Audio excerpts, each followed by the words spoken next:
I have 89 comments. How am I gonna get through 89 questions? That's the question.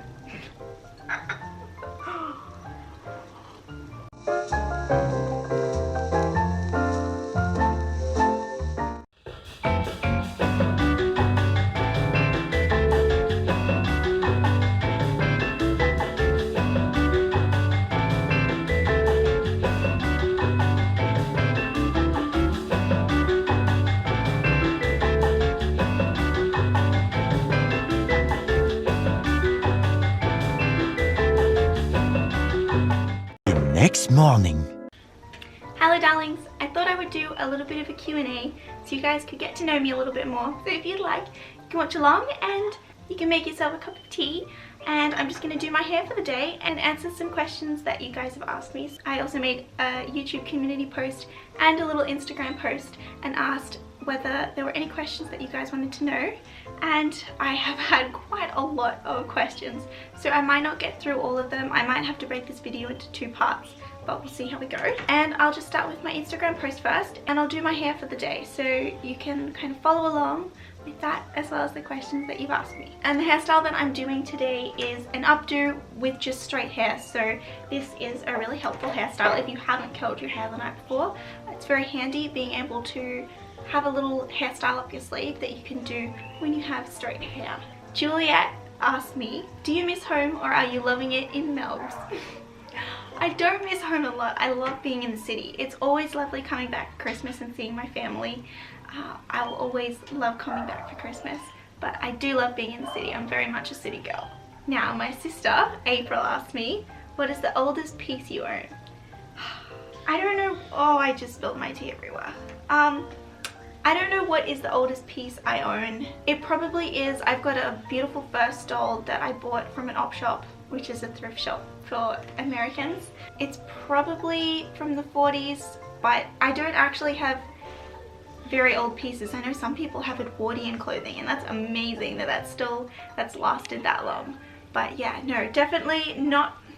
I don't have a very old piece. I would have to say that the 40s is probably the oldest piece I have. Yeah. Alright, just so that I can maybe be a little bit efficient with my hair, I'm gonna put it up before I answer the next question. With this little updo that I'm doing, I'm going to take the 2 front sections of my hair. I'm gonna keep these out, and I'm gonna tie up the rest of my hair up high. So I'm tying this up, and then I will use these pieces to sweep back into the hairstyle. But yeah, honestly, the humidity here is horrific. I very much prefer the weather in Melbourne. It's a lot more manageable. It's just really, really hot here. I've got a high ponytail here, and then I'm gonna put these into little curls on the top, and then these pieces are gonna sweep back into it. It'll make sense when I continue doing it.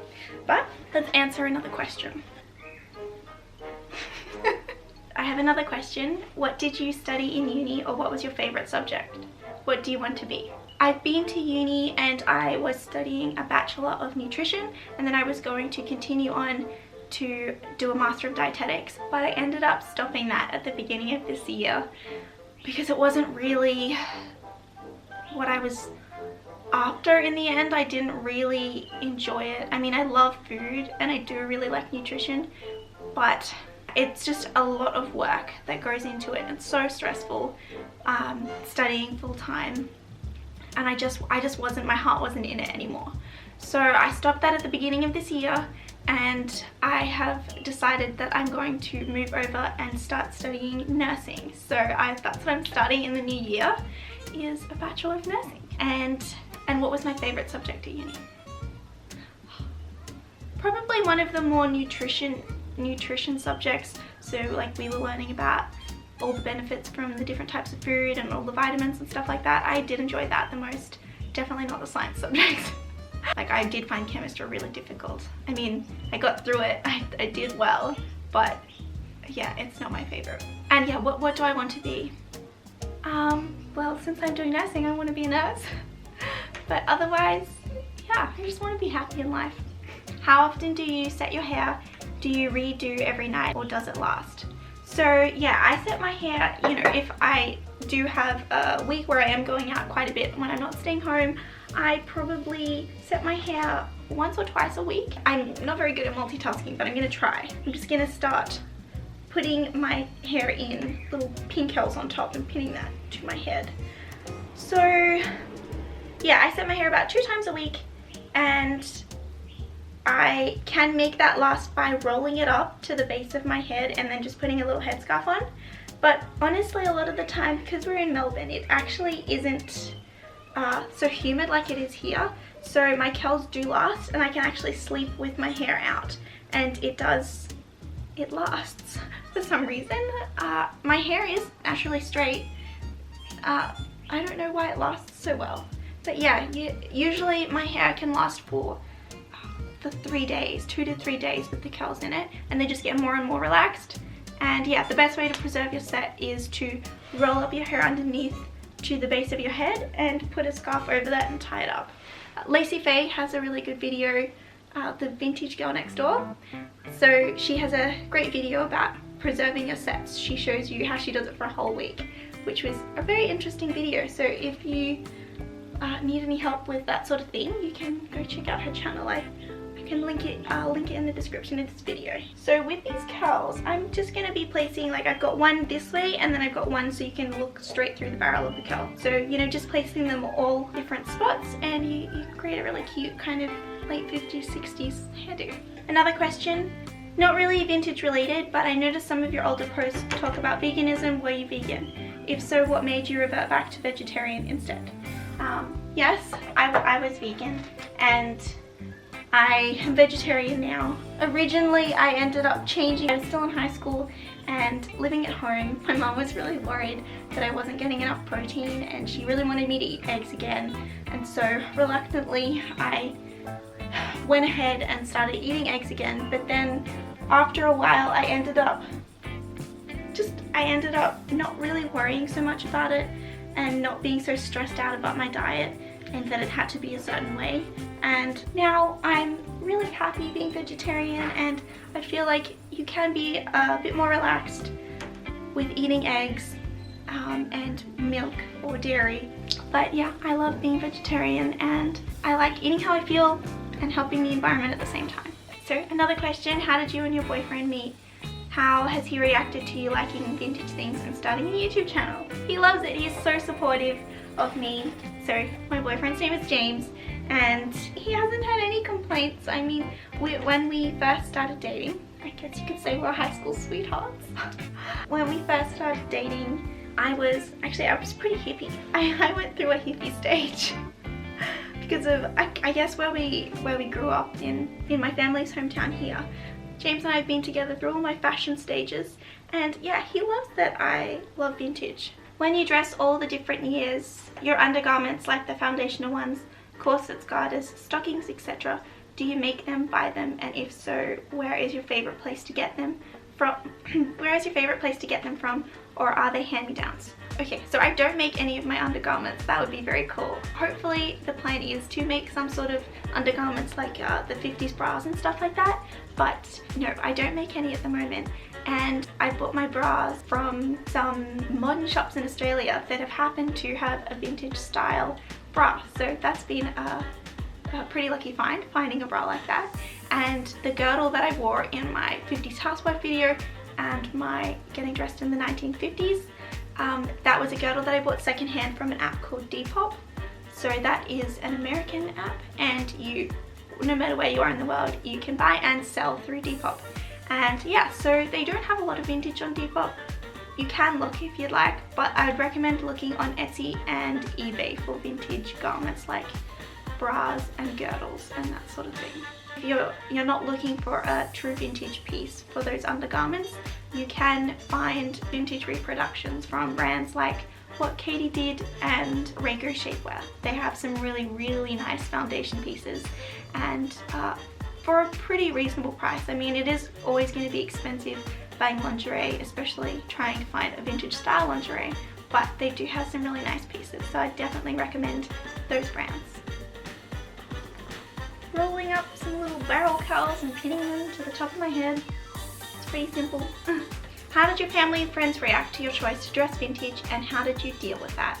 Well, I didn't really have to deal with anything because I guess it just happened over time. I was really drawn to the vintage style through watching some period dramas, and yeah, I guess it just happened over time, and the reaction was all positive. I didn't ever have any sort of negative reactions. Everyone really likes it. Good reaction, no problems at all. I've been enjoying your vintage Christmas and was wondering if there are any uniquely Australian traditions since it's your summer. I lived in South Florida, so real trees, ice skating, hot cocoa and sweaters didn't really work for us either. Lol. I can relate with that. We have never had any sort of cold Christmas. It's always summer in Australia, and pretty much no matter where you go in Australia, it's just going to be hot Christmas, and that's all we've ever known. So it would be absolutely lovely to have a white Christmas one day. I am looking forward to that. I guess going to the beach. My family lives right next to the beach, so that's very much something that we do, is go to the beach very often, and just outside really, because you know, it's sweltering hot. It's really warm, sun tanning, beach days. I know it is very common for Australians to eat seafood on Christmas, so not having like a roast lovely dinner on Christmas. Lots of people choose to have seafood, so they'll get crab and prawns and lobster, but that's not something that we've ever really done in our house. We always like having the traditional style. It's lovely having a roast dinner on Christmas. I wouldn't have it any other way. I wouldn't want to have seafood instead. Has dressing vintage helped you gain more confidence in yourself? Also, I love your content. Wonderful personality. Thank you very much. Yes, definitely. I have definitely gained more confidence. I guess I've always been a pretty comfortable person in myself, no matter, you know, what I was dressing like. But yes, I love dressing vintage, and it is a really nice feeling putting on something really lovely and tailored and something that fits you but is not revealing a lot, you know, in some ways that a lot of modern clothing does. I remember sometimes, you know, even swimwear nowadays, swimwear is really revealing, and it's not for everyone. You don't always want to go to the beach with your butt hanging out. So it's definitely nice to wear something that you feel comfortable in, and then when you're comfortable, you automatically have this confidence that you give out because you're comfortable in what you're wearing. I like this question. What made you decide to start a vintage YouTube channel? Yeah, so for this piece, just sweeping it back and pinning this up. So because I have taken up the vintage lifestyle, I wanted to share videos like that because, you know, there are quite a lot of things that I kind of take for granted because I can do my hair, and I guess that sometimes to the outside world can be like, oh wow, your hair looks so lovely, how did you do that? I know my sister likes it when I do her hair because she doesn't always know how to do it because, you know, it is kind of a skill that you acquire over time from practice. So, you know, I think it's nice sharing with people things that you know, and it's always nice, yeah, helping other people out. I think starting a YouTube channel was a nice way of doing that, you know, helping people who want to start dressing vintage and don't really know where to start, want to do vintage hair. So yeah, kind of like that. I thought, you know, I'm really passionate about this, so why not share my passion with the world? Is YouTube your main job? Well, at the moment, because I'm in between studying, so because I stopped uni at the beginning of this year and COVID happened, I've been unemployed and I haven't been studying. So I'm restarting my study next year for nursing. Yeah, so I guess you could say this is my full-time job now. I mean, it is just a hobby, but I mean, if you want to call it a full-time job, I guess, you know, this is what I do since I'm not working at the moment. I hope you don't mind me being a bit mosey, but the house you live in is so charming and reminds me so much of my grandparents' house, where most of the furniture and decor was bought in the 50s and 60s. Did you decorate with these eras in mind, or were you lucky enough to inherit some pieces? So yes, it is actually James's grandma's house, and it still is her house. So all of those pieces are James's grandma's, and yeah, she may have had some of those things from back in the 50s and 60s for sure. I know the wallpaper looks like it's been there for a while, and it just adds to the charm of the house having those beautiful old pieces. I love your style. Thank you very much. Do you often get silly looks from people and or compliments from strangers while out and about? I personally have noticed compliments from the older generation on occasion when I've worn some of the 50s themed dresses. They seem to appreciate, which melts my heart. The older generation definitely appreciates their styles that they used to wear with people re-wearing them again. That's a very lovely thing.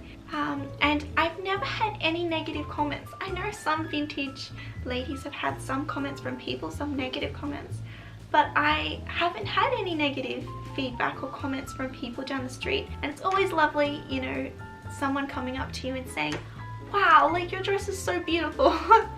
And oh, like your hair looks really lovely. So yeah, I've always had positive comments, which has been lovely. Do you balance your dressmaking and YouTube with other work? If so, what kind of work do you have or any plans for a change? Like I said before, I was a student and I'm not at the moment until next year, until I start nursing. And yes, I do a little bit of dressmaking, but that's more so for myself. Hi Sage, I love your YouTube videos and I thought I should follow you on here as well. I'm interested in vintage fashion, traditional living as well, and I have loved binge watching your videos as I catch the bus. They help me remain calm. Oh, thank you. I would love to know when you started dressing, living in a vintage way, and how long did it take to have a fully vintage wardrobe? Much love. That's a lovely question. Thank you very much for watching my videos. So I guess I probably started dressing vintage maybe, it hasn't been that long, it's probably been like 2 or 3 years.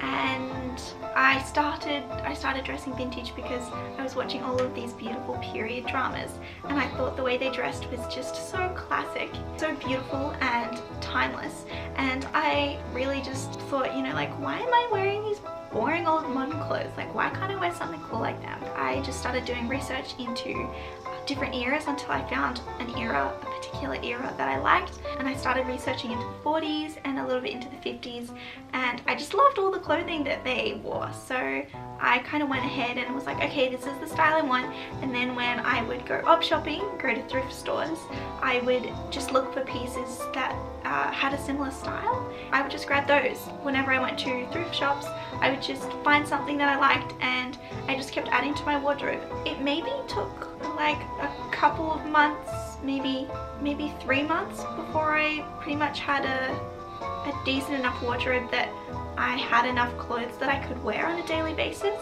I donated all of my modern clothes to the op shop, so I just had all of my vintage style pieces, and you know, not all of them were vintage. They were modern pieces that looked vintage. So that's a really easy option, picking out clothes that are like that instead of buying really expensive vintage pieces. So, you know, save your money, buy the pieces that look like vintage but aren't vintage. And you know, if you do have enough money, you can spend that money on a couple of nice vintage pieces. But there's no need to fill your whole wardrobe and, you know, bust the bank because you want actual vintage pieces. There's no need to do that unless you have that money to spend. So yeah, pretty much this hairstyle's done now. So yeah, you can spray this to keep this in place, and you can also, if you want, so yeah, you can pop a little hairnet on and this just keeps all of your pretty little curls that you've made in place, and then just pin that in. There you go, you've got a really neat updo. But that's the hairstyle done. You can put on some nice little earrings. How old are you? A lady never tells her age. How do you plan your content for YouTube? Does it kind of naturally unfold, or do you plan your videos out long in advance? Loving your content and your bubbly personality. Thank you very much. Well, I plan out week by week what video I'm going to do. At the beginning, ahead of time, I was kind of just letting the ideas come to me and just making those videos. But then in the end, I had way too many ideas that were just swimming around in my head, so I ended up writing them down. So that's what I do now. I write down all of my ideas, and I have way too many, and I know you guys sometimes suggest different videos, and then I add those to my list. So I do have a pretty big long list of videos to make. I know it's only early days, like I don't know whether I'm gonna stop with my ideas. I just have so many. There are just so many videos to make, and it feels like there's not enough time. Would you like to meet your fans? I don't know whether I have fans.